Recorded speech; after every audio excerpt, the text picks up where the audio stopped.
আজকে ৬ই ফেব্রুয়ারি ২০২৪। আমরা শুনছি প্রাতঃ সাকার বাংলা মুরলী আজকের মহাবাক্য। এই মহাবাক্যে বাবা বলেছেন, মিষ্টি বাচ্চারা, নিজের হার এবং জয়ের হিস্ট্রিকে স্মরণ করো।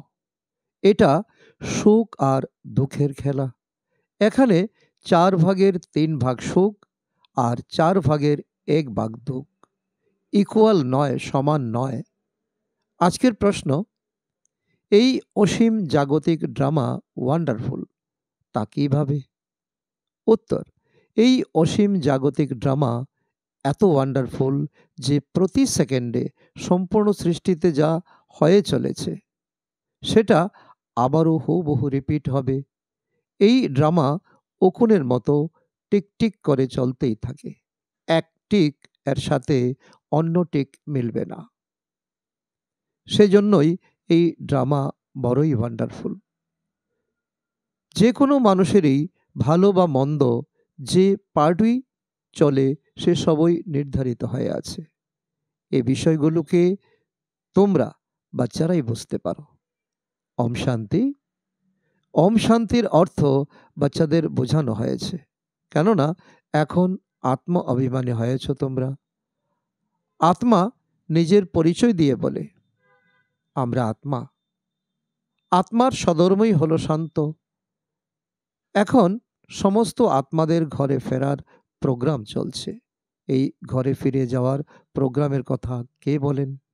নিশ্চয়ই বাবা বলবেন, হে আত্মারা, এখন পুরানো দুনিয়া শেষ হয়ে যাবে। সমস্ত অ্যাক্টার্স এসে গেছে। অল্প কিছু আত্মারা আছে, এখন সবাইকে ফিরে যেতে হবে।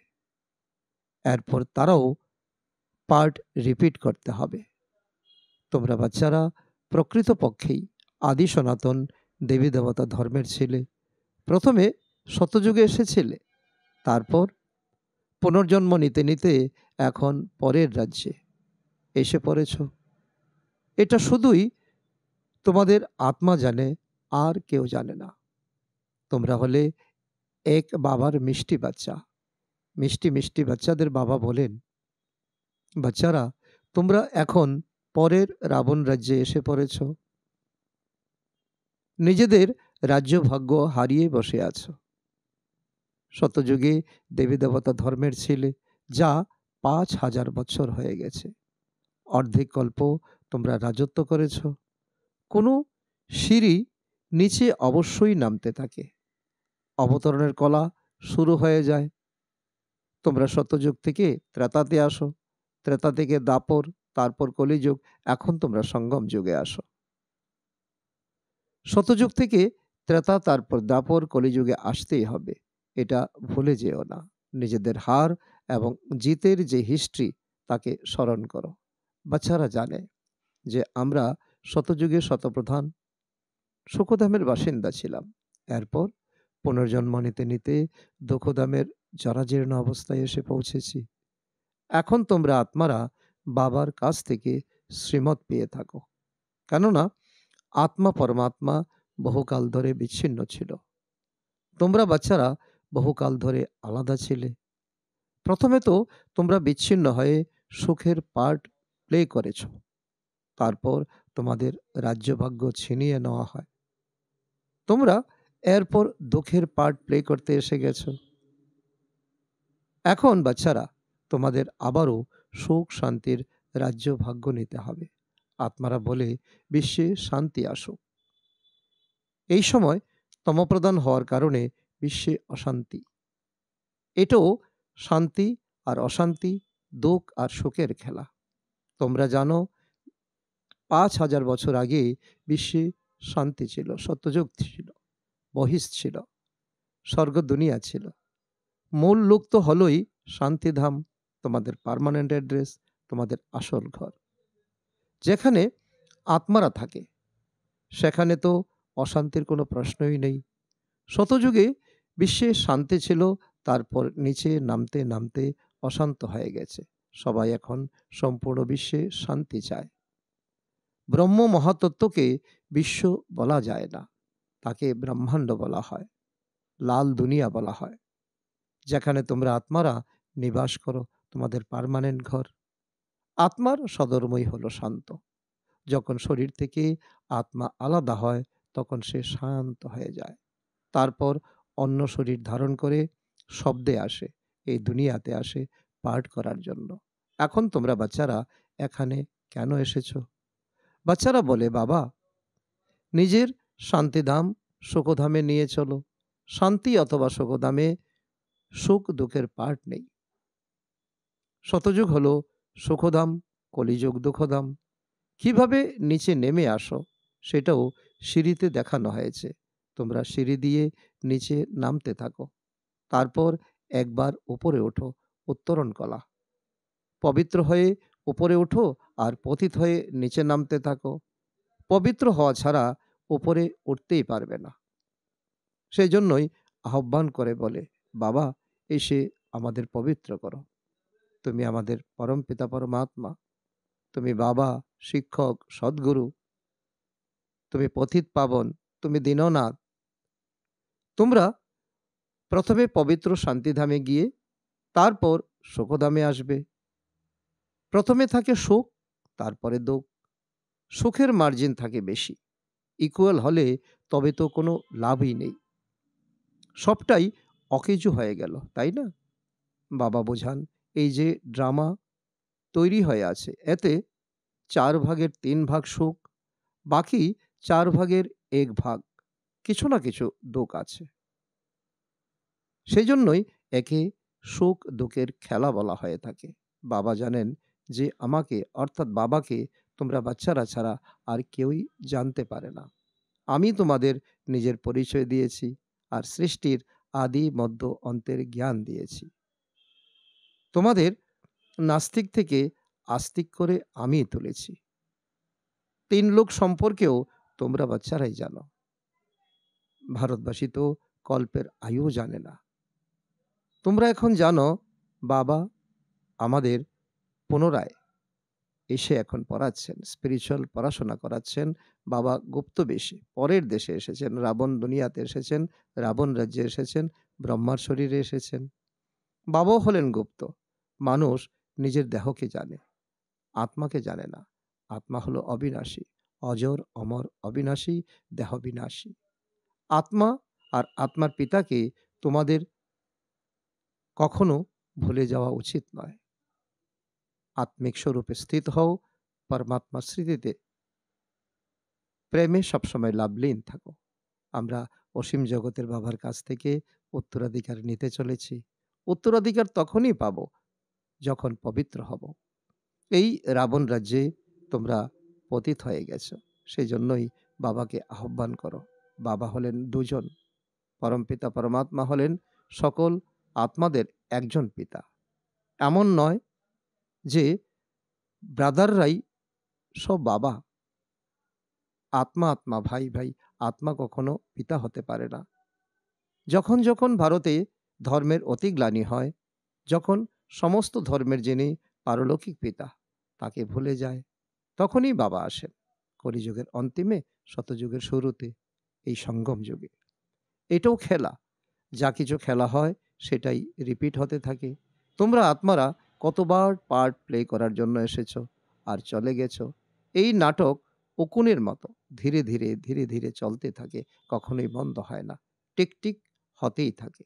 কিন্তু এক টিক মিলবে না দ্বিতীয় টিকের সাথে, এক মুহূর্ত মিলবে না অন্য মুহূর্তের সঙ্গে। কত ওয়ান্ডারফুল এই নাটক! সেকেন্ডে সেকেন্ডে যা কিছু সম্পূর্ণ সৃষ্টিতে হয়ে চলেছে সেটাই আবারও রিপিট হবে। প্রত্যেক ধর্মের মুখ্য পাঠধারীদের কথা বলা হয়েছে।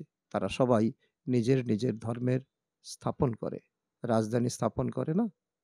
এক পরমপিতা পরমাত্মাই ধর্ম স্থাপন করেন এবং রাজধানী বা ডিনাইস্টিও স্থাপন করেন। ওরা তো ধর্ম স্থাপন করে এবং ওদের পিছনে সবাইকে আসতে হয়।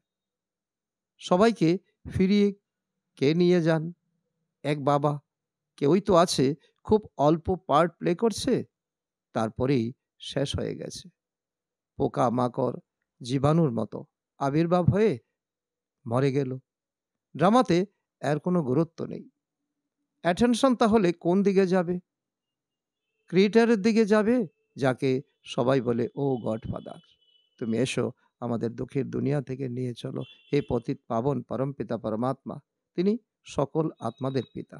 প্রথমে ছিল আদি সনাতন দেবী দেবতা ধর্ম, কত বিশাল এই অসীম জাগতিক বৃক্ষ, কত কত মতান্তর, কত ভ্যারাইটি জিনিস বেরিয়েছে, গণনা করাও কঠিন হয়ে যায়। ফাউন্ডেশন নেই, তার কোনো ভিত্তিই নেই, বাকি সব উপস্থিত রয়েছে। বাবা বলেন, মিষ্টি মিষ্টি বাচ্চারা, আমি তখনই আসি যখন অনেক ধর্ম হয়ে যায়, এক ধর্ম থাকে না, ফাউন্ডেশন প্রায় লোপ হয়ে যায়। আর এই তার প্রকৃত সময়, শুধুই চিত্রমাত্র আছে। আদি সনাতন দেবী দেবতা একটাই ধর্ম ছিল, বাকি সব ধর্ম পরে আসে। ত্রেতায় অনেক আছে যারা স্বর্গে আসে না। এই হলো তোমাদের জীবন বৃত্তান্ত। এখন তোমরা পুরুষার্থ করছো, তোমরা তীব্র পুরুষার্থ করছো নতুন দুনিয়া অর্থাৎ স্বর্গে যাওয়ার জন্য। তোমাদের কত খুশি হওয়া উচিত না? কত ভাগ্যশালী আত্মা তোমরা।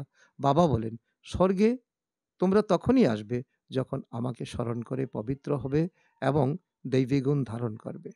বাকি কল্পবৃক্ষের শাখা প্রশাখা তো অনেক আছে।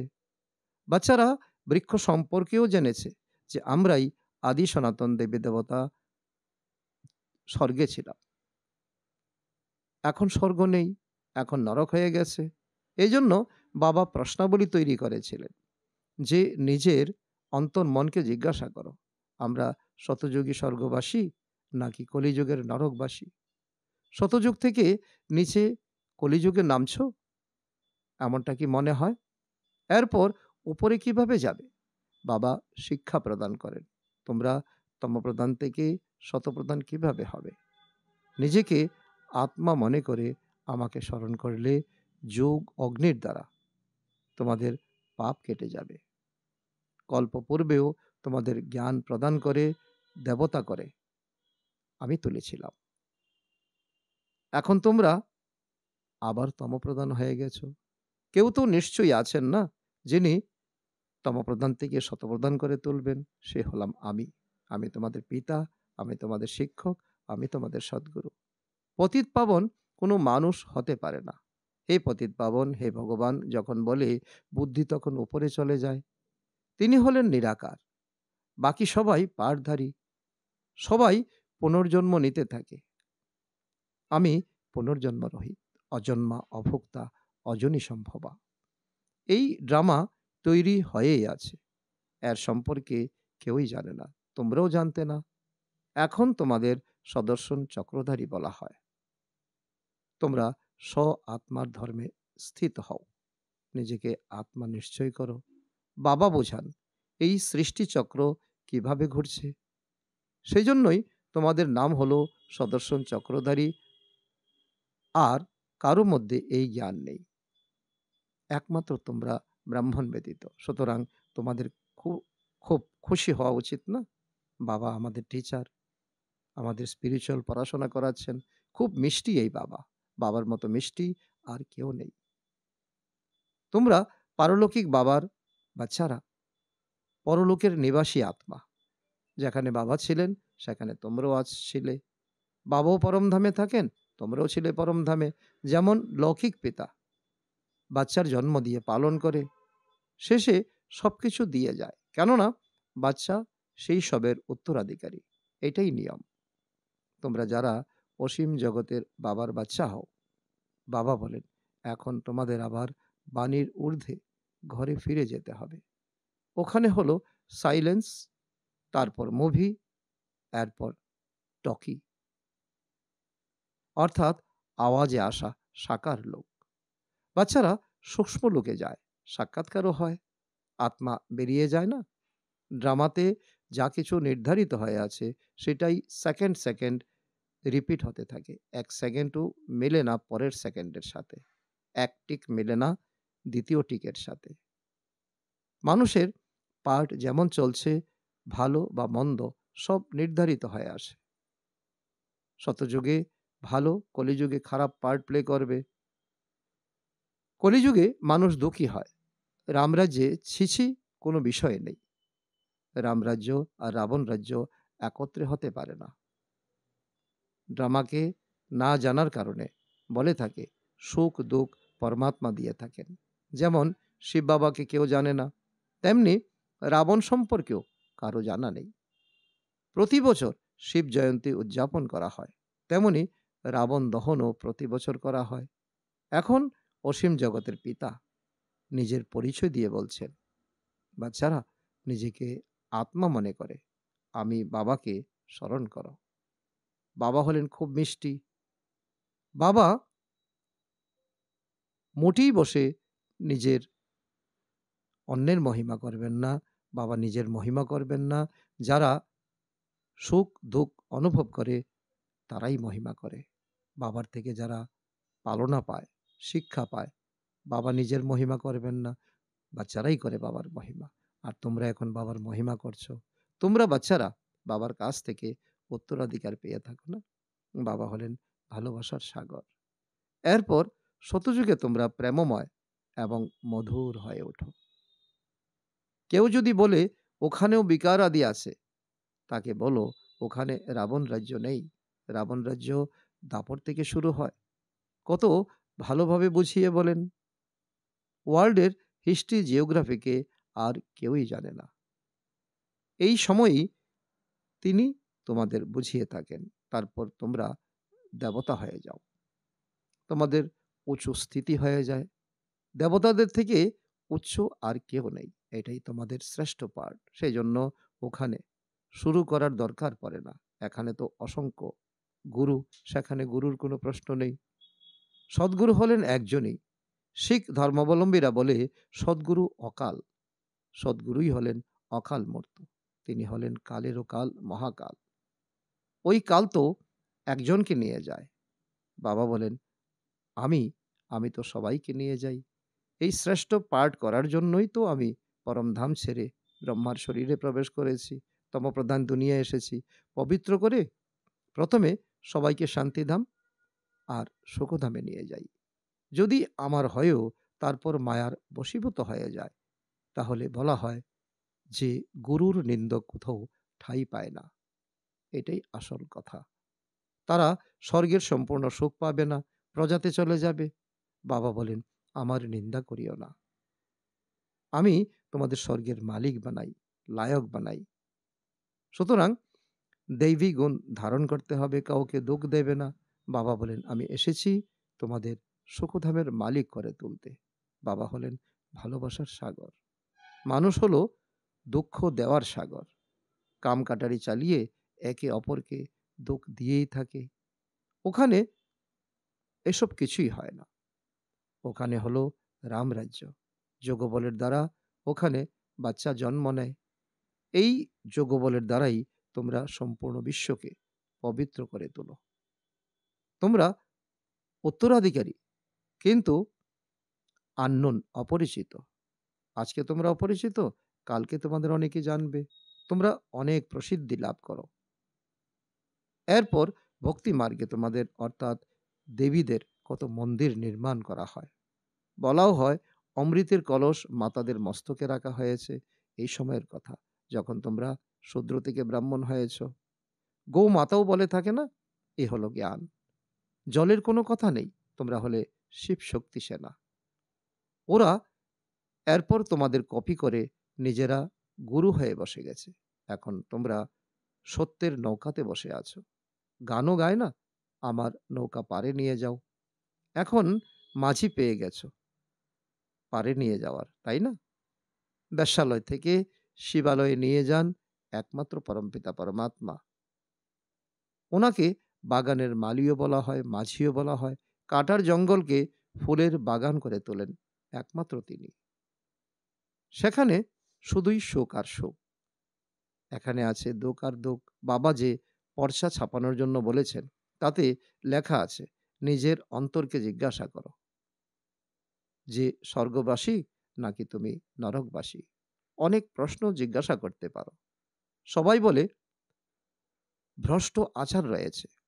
নিশ্চয়ই কোনো সময় শ্রেষ্টাচারীও ছিল। স্বাভাবিক, তাই না? তারা দেবতা ছিলেন, এখন নেই।